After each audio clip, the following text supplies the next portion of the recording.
Hi, I'm Felicity, a registered nurse, cosmetic injector and founder of the Fit Injector Clinic. Welcome to my channel and video podcast streaming on YouTube, Spotify and Apple. Today is episode 21 and I have Deanne Berry joining me today. Welcome, Dee. Hello, thank you. Thank you for having me. It is so nice to have you here and so nice to meet you. I've heard so many wonderful things about you. So thank you for joining me. That's so lovely. Thank you for having me. I feel very honoured to be here. Pleasure. Feel honoured to have you here. Oh. Dee, you are the creator of Deanne Berry Bodies, or DBB, and the Call on Me instructor. Now let's get a shot of that across the screen. I feel like everyone will go, And you're also a mother of 3 children. You're an absolute superwoman. Aww. It's such a pleasure to meet you today. My husband did a shoot with you quite a while ago now, and he came home saying, oh my God, I just filmed the Call on Me video instructor. And then after a more recent shoot with you, he came home saying, we have to get this chick on the podcast. And here we are today. So Dee, between Australia and London, you have had an amazing career performing as a singer, dancer, choreographer in musicals, videos, TV, ads, corporate shows. You have performed with some of the world's top artists, including Kylie and Danny Minogue, Kanye West, and there is a huge list on your website that I was just amazed to read. And the release of the Call on Me video is the one that launched you into the media spotlight and towards the fitness industry, and where Deanne Berry Bodies was created, if I'm correct. Yes. Yes, all correct. All correct. So take it away, over to you. Tell us about the beginning and the development of your career. Oh, wow. Okay. Thank you for such a wonderful intro. The beginning and the development of my career, it started quite early for me. I mean, I was in a dance kind of environment studio from the age of 3. Wow. Followed in my big sister's footsteps. Like most little girls, you know, you try the dance thing, and I just straight away, I grew such a passion for it. My career kind of launched early, like around the age of 16. I was, just like kiddie stuff, really, like dancing with Bugs Bunny and Daffy Duck, like that kind of thing. That is so cool. Holiday. Yeah, it was great fun, but it was a great platform to gain experience. You know, sometimes I'd be hosting the show, sometimes I'd be dancing, you know, with the characters, but it was all, you know, a great launch pad. And then it kind of grew into really quickly. I was started to perform in shows overseas, kind of Malaysia, Japan, like obviously being in Australia, that's your kind of go-to as a performer. You end up in, you know, performing in Asian countries, which is, it's wonderful, you know, and it's such great experience. I did a lot of magic shows, working with magicians, did some showgirl stuff. So that was early on in my career. And then kind of moved into musical theatre and just all different styles of performing. I think that's the beauty of becoming a performer in Australia. You have to almost be a bit of an all-rounder because we are so far away. The work is limited as a performer. So you've got to kind of fit into a lot of different categories and slot into lots of different boxes. Like it's harder just to do one thing. Yeah. You need to sing and dance and, you know, do a bit of acro, a bit of everything. Tick every box, which is great. It's a great experience and, you know, it's good fun as well. So I guess that was the launch of the career, and then musical theatre performance, and then I started working for artists and as you mentioned, dance for the Minogue sisters on separate occasions. But a few different artists in Australia, and then I kind of moved over to the UK. But the way I got there was through dancing for Cliff Richard. So Sir Cliff Richard, a much older performer. But he was incredible. He was probably one of my favourite performers to work for because he was so humble, yet had such, and he was Sir Cliff Richard, you know, he'd been knighted. So he was such an incredible man to work for. And I did his Australian and New Zealand tour just as a dancer for him. And then he really liked the Aussie dancers and invited us over to the UK to perform with him, which I thought was just such an honour, you know, to get over there through him. And my first gig there was the Royal Albert Hall, so it was pretty crazy. Amazing. Yeah, it was super exciting, you know, as an Aussie dancer to end up there, and that was my first gig. And then I ended up on tour doing the castles tour. So I was like Edinburgh Castle, Leeds Castle, like all these exciting, really exciting venues, you know. Yeah. And yeah, went over there thinking I was just, you know, going over to work for him and, you know, see a bit of Europe and see the UK. And then the next thing I just thought, I'll just join an agent and see if I can, you know, maybe get a little bit of extra work here or there. And I realised very quickly that you could have many agents. You're not restricted to just one agency in the UK. So the next thing I've got like 10 different agents and I'm called up for my first casting, which happens to be Call on Me.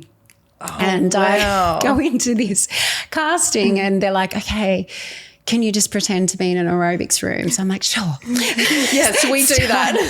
Start pulling out my, you know, Oz aerobics moves.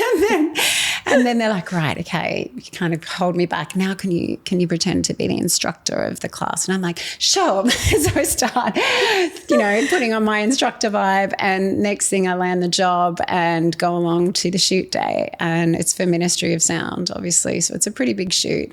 Massive. And I get there and, you know, I've found out that I'm the instructor of this aerobics class. We have a couple of rehearsals. We go along to shoot and then the outfit comes out. And I'm just like, whoa, okay, that's it. Sure, okay, that's it. Nothing else here. Tights, no, okay, that's it. It's just gentle floss basically. And you're going to pelvic thrust the air. Sure, okay, yes. Let's go for it. I'm in my mind thinking, okay, I don't really know anyone here. No one at home's going to see it. It's totally fine. Probably won't have to see these people ever again. Like just do it. And as a performer, you know, I've worn plenty of different outfits on stage. It's just another outfit, I'm telling myself. So, you know, throw it on, pelvic thrust the air, everything's fine. And then there's a camera right up my crotch. Yeah. And it's like right there. Right there. Yeah, so it was an experience, and me thinking no one's going to see it. Yeah. Of course, it blows up. It's massive, and it stays massive in number one position in the pop charts and the club charts. Like I think that was why it became so huge, because it was an old pop song, Call on Me Valerie, that was remixed into this, you know, by a big famous Swedish DJ, Eric Prydz, and it becomes huge, and then it lands a number one spot in both the charts, and it just doesn't, no one can kick it off number one. I think it stays there for like 8 weeks. So it was a pretty wild ride. It must have been pretty incredible watching it, you know, hit the top of the charts and stay there. And when you're thinking, no one in Australia is going to see this video. And then I'm getting calls going, look at you with your bum out, Dee. With your dental floss. Yep. But that's what they wore back then, you know. That was just the attire. They were trying to recreate that 80s vibe. And, you know, and actually the inspo was they gave me the movie to watch, the movie Perfect with Jamie Lee Curtis and John Travolta. I don't know if you've ever seen it. But she is hot in this movie. She's like, her body is ridiculous. And there's this great scene of John Travolta and Jamie Lee Curtis giving each other eyes and pelvic thrusting, and it's like, okay, I can totally do that. And then we'll recreate that. We did. So that was totally what they went for with the video. It was a recreation of the scene out of the movie Perfect. But and they obviously cast my love interest as Jean. Yes. And he was just gorgeous. Yeah. So it was a ride. It was a really, really fun ride. It's amazing. It was crazy. But I think too, because with the pop charts there, back at that time, they had all these fabulous shows. There was Top of the Pops, City UK, Pop World. So for all the like top 10 artists in the UK charts, they would all go on these shows and perform live and promote their singles. And so I'm there with like Robbie Williams, Girls Aloud, like Take That, like all of these people are there. And I'm like, sure, Eric Prydz doesn't want to front the track. So it's me and Quan there fronting the track and just literally coming in to do our pelvic thrust. And then we're like knocking Robbie Williams off number one. It was nuts. It was so nuts. Oh my goodness. It was great. We got to mix with all these like awesome, fun celebrities, and we just had such a ride. It was such a ball. So it was so fun. I guess it catapulted my career from a dancer into the spotlight, but then it was weird. Then I'd go back to being a dancer again and getting booked for, like an Adidas fashion show or whatever. And then next thing I'm, rubbing shoulders with all these celebrities doing, like, pretending to be like the singer of this pop kind of / club track that's just gone massive, but it's just from my bum on the CD cover, kind of. It was very strange, but it was great. It was a huge experience and it led to some really, really cool stuff. Yeah, so, I bet. So what happened after that? Because there were more videos to come with Ministry of Soundtracks, is that correct? And fitness DVDs. Yeah. That kind of was the next huge thing that it kind of led to. So that was, I'm really showing my age, back in the DVD kind of era. So it was, that was the next thing. I created Ministry of Sound's first fitness DVD, which was #1 as well, which was great. It became huge. And I mean, obviously off the back of Call on Me and the music, like they just had the best.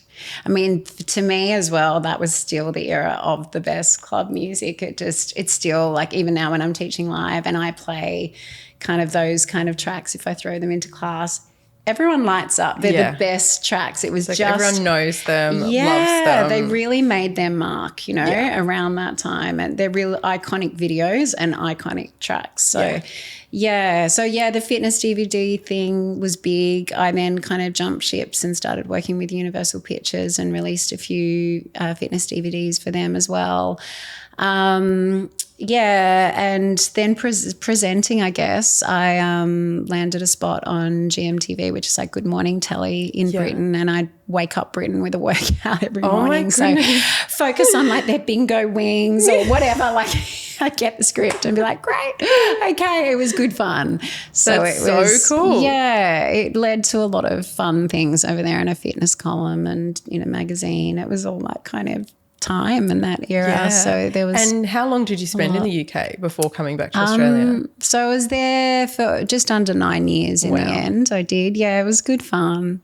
And then ended up meeting my ex-husband and moving back, and we started a family. So now we've got 3 little kitties. So little kids now. 3. Well, youngest is 3 and then up. But so it was a journey. But so amazing. Yeah. You'd already answered my second question for you, which was, were you dancing and performing throughout your childhood? Yes, absolutely. So started at 3. Yeah. Yeah, it was early. Yeah. And highlights so far? We've touched on quite a few of those, but are there any that you haven't touched on yet? I mean, I feel just so fortunate to have had the career that I've had, like it really was such a ride, and so many incredible memories that I'll cherish forever, Definitely Call on Me was a huge highlight. Like I was in a different, like it was huge everywhere. It was huge in Germany, in France, in Sweden, obviously. So I'd find myself each weekend kind of in a different city performing my pelvic thrust in the air routine for like 2 minutes and then partying and having this crazy life. So it was great fun. But then I also had so many highs as just a dancer as well, and doing some great gigs. Like you mentioned, I got to dance for Kanye West. That gig was crazy. I danced a Gold Digger and I was painted head to toe gold in wearing literally a nude thong and a nude bra, and then they painted like every ounce of our body. But there were 70 of us on this job. I'm going to Google that later. Girls, I don't know if it's, I'm hoping it's not anywhere. But you probably actually won't even know which one I am, because there was 70 of us. Like he's very extreme, very excessive. 70 strutting around to you ain't nothing but a gold digger. To this sea of, it was for MTV, I think, or some kind of awards thing. And it was literally everywhere I looked. It was just, famous celebrities, famous models, famous, personalities. It was this crazy audience that we were performing to, strutting around, and him in the middle of 70 girls from head to toe covered in gold. And then we get off stage and we're backstage and everyone's obviously like desperate to have a shower because we've been painted since like whatever time in the morning. And there's like one shower with 70 of us. And I'm like, okay, I'm out of there. So I go on the tube on the way back to my you didn't wash it off. I wasn't going to stand in line waiting for a shower. So I get on the tube and I made some extra money as a statue on the tube on the way back to my apartment. Like Doubling down. I love it. Doubling down. Yeah. Yes, but crazy experiences. That move. Like absolutely like mind-blowing opportunities and experiences, and just I'd have to pinch myself sometimes thinking, did that just really happen? That did. Yeah. It was crazy. It was fun. Probably even as you say it now, you're like, did all those things happen? I know. It feels like a lifetime ago now. But yeah, some really just fun times, you know, and sharing the stage with some pretty huge artists. It's, you know, you really do take it in and just think, wow, you know, you feel so grateful for it, for the opportunities. Yeah, it's an incredible opportunity. Yeah, just fun. Just fun. Who has been your favourite artist to work with or celebrity to work with? Definitely, like I mentioned before, Cliff Richard, because he just, you know, had you know, such a wealth of knowledge in the industry and experience, and was so humble, you know, like just, that's and important. At his age, I think that was the most inspiring thing. You know, he was in his late 60s. He turned 70 on one of the tours, like one of the last tours that I did with him. And he was so inspiring, you know, so he would get in and work so hard in rehearsals with us. Now he'd want to take on more choreography. The choreographer that worked with him was a beautiful Australian choreographer who's a good friend of mine, William Forsyth. And William is quite a tough choreographer, you know. His choreo is not, you know, it's not easy. You work hard to nail it, and he works you very hard to nail it. But Cliff would want more, you know. He'd be like, okay, William, what are the dancers doing there? Can I learn that bit too? Like, and William would be like, okay. I keep pulling him in. But he really wanted, even at his age, to still work as hard as he possibly could. And that to me really inspired me. I just wasn't sort of expecting anyone to do things that he wasn't prepared to do as well, which is it's an impressive trait. It really especially is. At that like caliber of a career. Once you're at that stage of, you know, like in your career. Do everything for you, right? I could just stand there and sing the song and look good, you know, like I don't. Like touch up my makeup. You know? But the fact that he actually wanted to get in and work really hard, it really inspired me. So I think he was probably one of the most inspiring celebrities that I worked with. Definitely. But yeah, they were all great fun. Shaggy was fun. It was all great fun. Yeah. I reckon everyone was just so different, but you would have just learnt so much from everyone. It was. It was all a great buzz and a great experience. Incredible. Yeah. How did you find your career changed when you had children? How do you create a balance, if you've found one, between mum life and work life? And what advice do you have to others who are perhaps juggling work life, babies, life in general, and still finding the time to exercise? That's like a triple question there. Yeah, that's a big question. I ask any mum who comes on here, I ask them about balance. Yeah. Still trying to find it. Oh, I think we're constantly searching for it. I think the first part of the question really resonates with me. How did I find the change in becoming a mum and pretty much putting my career on hold for a good chunk? Because what you've just described, 3 children don't fit into that kind of a lifestyle. It's huge. Yeah. I think for me, it's the transition of becoming a mum was the hardest for me. I not only became a mum, I left the UK and I moved back to Australia. I got married and then became a mum really quickly after that. So massive change. Yeah, I left a big career that was happening for me and came back, which was totally by choice. You know, I'd fallen in love and I had made the choice that I wanted to have my babies. I wanted to become a mum and I wanted to have my children close to family. Family is everything for me, and I'd spent obviously a huge chunk away from them, and the thought of having babies without my family around, I wanted to share it with them. So that was really important to me. So absolutely by choice, but I guess I wasn't prepared for the shift, it was huge. It was a massive shift from having, life to focus on my work and focus on what I wanted to focus on. And then all of a sudden it's the most selfless thing you can do, isn't it? In becoming a mum, it's you're basically, doing a full flip, and it's completely becomes about them, and it does. From the minute you become a mum, you are responsible for these little lives that you bring into the world. And and it's 24/7. There's no, you just nailed it. It's 24/7. There's no break from it. There's no, I'll just check out of being a mum today while I do this. Like, they're always on Put it on mind. hold. And I like how honest you were just back then about you did have to put your career on hold to have children. Absolutely. And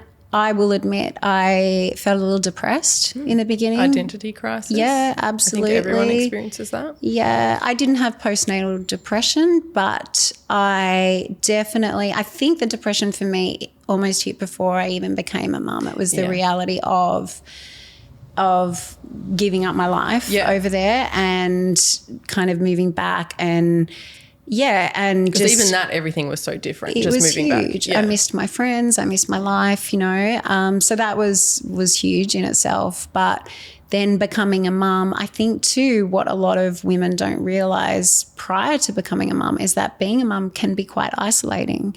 It's especially if you aren't in a circle of friends that are having babies at the same time. Yes, if you're one of the only ones. Or one of the first to enter in on it. It can be quite isolating. So, it was a huge shift. But it's how you handle the shift, I think, and it's really, really important to have outside goals of being a mum, and I realized that early on, and I thought, okay, I also need to keep something going. If I don't, I'm going to go a bit crazy. I need to have another focus, and it's a healthy thing because you're not going to have babies forever. They are at some point going to grow up and leave the nest, and you're going to be left with this empty feeling unless you have continued to pursue something for you. So I realized that very early on, and that's, I guess, was a part of why I created DBB. I was wondering when that happens. That was around having babies. Yeah. So I'd had my first two when I decided to create it. I was potentially going to open a studio. I was looking at that option. And then it was 24/7, to run a studio. It's not just a 9-to-5 business. It starts at, you've got 5 a.m. classes through till, your last class in the evening might be 8 p.m. So that's a huge. And then running the business would happen from 8 p.m. onwards. And I also wanted to reach an audience that I already had, which were hugely in the UK, obviously. But in other countries as well. So for me to be able to do that, an online platform made a little more sense for me. And with, being a mum too. Absolutely. Would give you a lot more flexibility. Than having to be at a studio all day, every day. Yep, absolutely. But also being able to cater to that audience and create a product that they could use as well. Yeah, so, absolutely.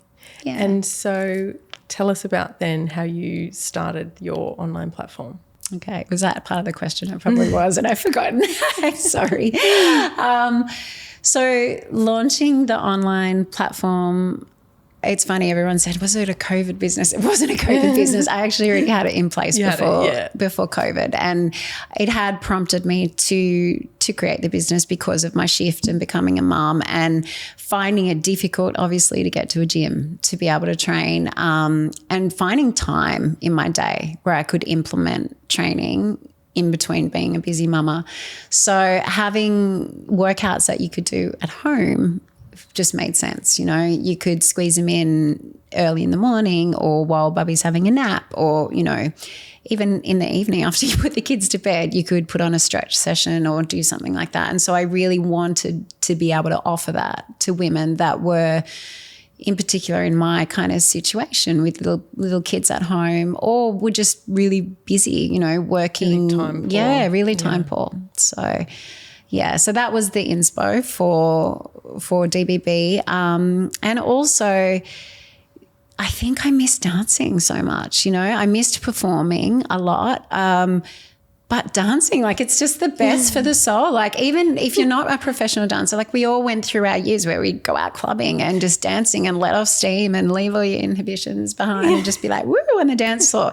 And I think once you get married and become a mum and do all of that, you lose that. It's like less clubbing, no clubbing. Yeah, like it literally goes to zero. And where are those happy endorphins that you were kind of releasing? Where are we getting those from? Yeah, where are they coming from? And for me, prior to being a mum, they were hugely coming from dance. And I realized that I needed to continue that. Like, it had to continue. And I could see so many of my friends and family and people that I knew that had done the same thing and just missed it and needed it back in their life. So I guess that was the inspiration as well, to really throw dance in there. I mean, there's a huge variety of workouts, but a lot of them are dance-based. Yeah. So, yeah. So good. It's just fun. Yeah, it looks fun. Yeah. When I was doing my deep dive on you, ready for this podcast, watching all your videos, it looks fun. Yeah. It looks great. Oh, I think if you don't enjoy exercise, you're never going to stick to it. If it's not enjoyable, if it becomes a chore, then it's a chore. That's what it is. And it doesn't need to be. It can be enjoyable. Yeah, absolutely. Yeah. So, Dee, where can people find your programs? So online at just deanneberrybodies.com. Yeah. Website. Yep. So subscribe and then you gain access to. And they get a whole heap. There's a huge library of different styles of workouts. So that wasn't my next question. Yeah. So a lot of different styles of workouts. So there's dance, there's different styles of dance. Everything from hip hop to even, your old school 80s aerobics is in there, commercial dance, bit of ballet, meaning more so bar workouts, which are really popular now and so effective. So a lot of, bar workouts, basic workouts that you can do at home with minimal equipment. Yeah.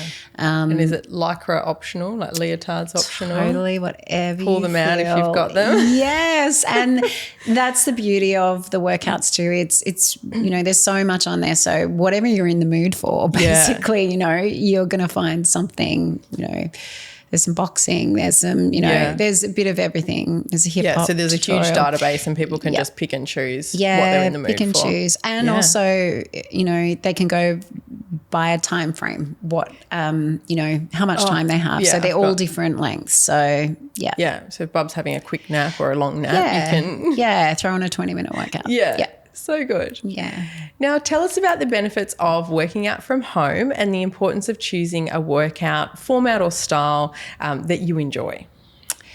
The benefits, obviously, of working at home is being able to do it when it suits you, finding that window when you can squeeze it in. It's also a lot cheaper than paying for a fancy gym, Especially if you struggle to get there. Oh, absolutely. Like I pay for a gym membership and I'm lucky to get there twice a week at the moment. Like that's a win for me, is twice a week. Yeah, it's huge. I mean, some of the gyms are lovely and what they offer, and the recovery centres and all that kind of stuff are really appealing now too. But to be honest, you don't need a big fancy gym to get results. Exactly. And that's the plain and simple of what it is, really. We just need to be moving our bodies. Yeah. Yeah. And building nice, lean muscle mass. Is what we want. Totally. And I think talking to other mums, like since I had my little girl, is gyms don't do creches anymore. Like back when I was like, my mum would go along to the aerobics class at the gym and I'd go to the creche and I loved it, but it's not really a thing anymore. Yeah, it's and hard so to that's find. such a barrier. Like I wish I could pop her in a creche at the gym these days, but it's just not an option. Well, not around here, that's for sure. Yeah, it's tricky to find, I think, because gym rent is so expensive. Rent in general is so expensive. So for gyms to set up that extra space, it's not.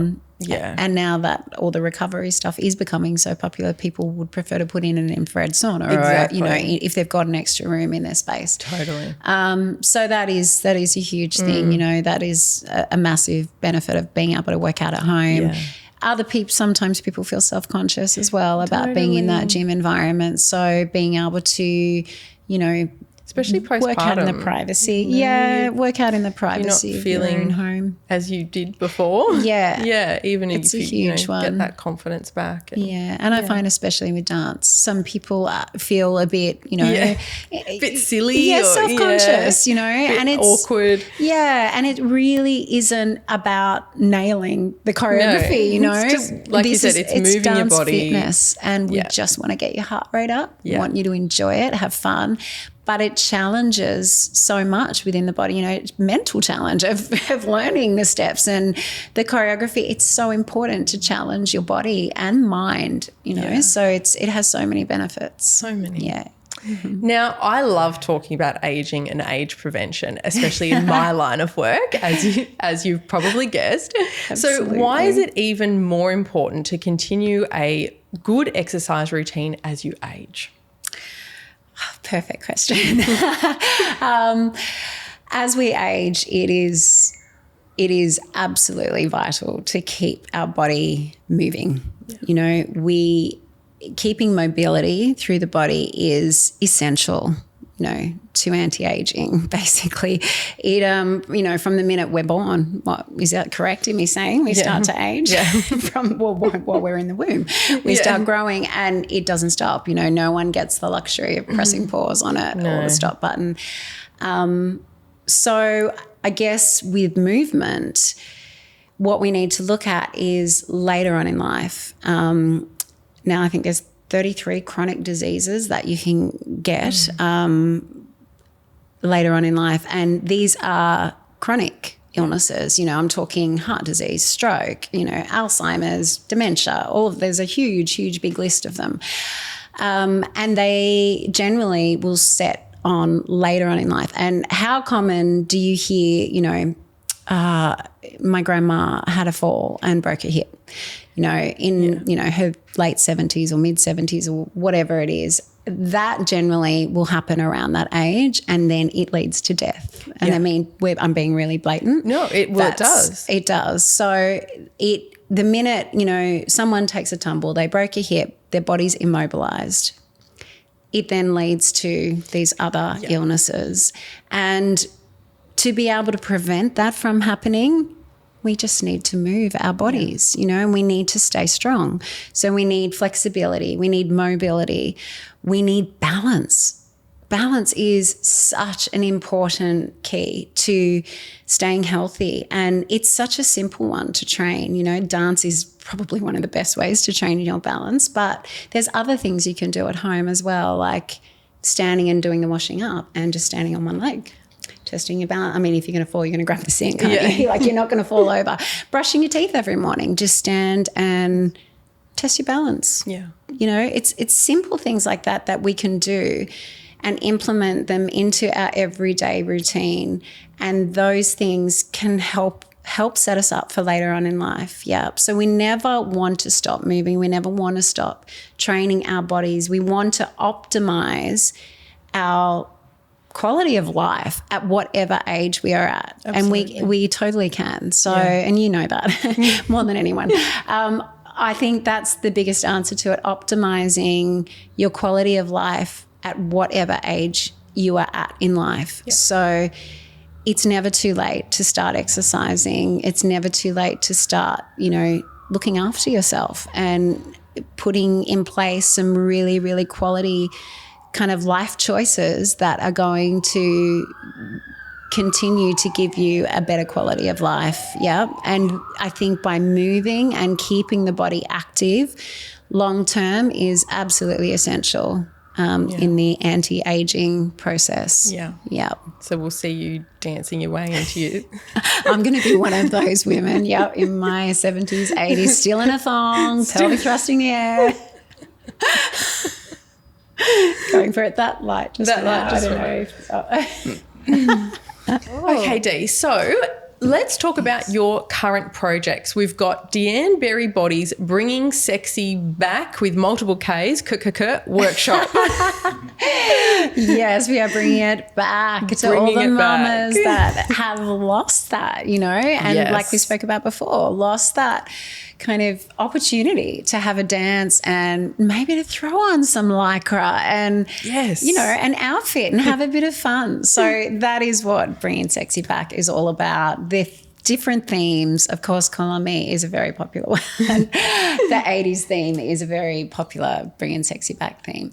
But I run these live workshops. It's women only, and it's so much fun. We get to dress up, have a little glass of bubbles, and honestly, you just leave all your inhibitions out the door, come in and meet like-minded women and have a dance. And it doesn't matter what level you're at. It doesn't matter if you've danced before, if you're a professional dancer and you stopped dancing for whatever reason, or if you've never ever attended a dance class, it really doesn't matter. It's a dance workout. So again, it's about getting the heart rate up, having some fun, and, you know, having a social kind of workout. I guess that's what it's about. Women empowerment. Yeah, absolutely. So for all ages, all stages.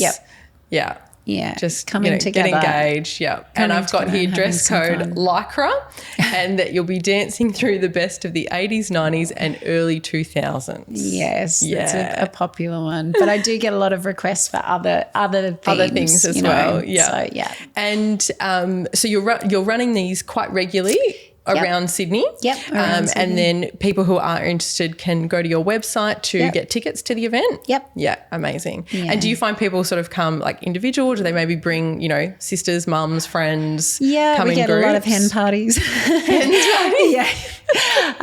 So it's generally a great fun thing to do with your mates. I generally run them on a Friday night as well. Yeah.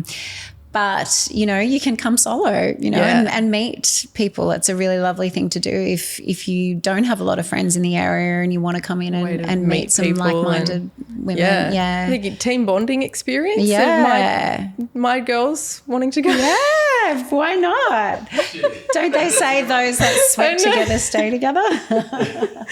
Some forced fun for my team. Some forced fun.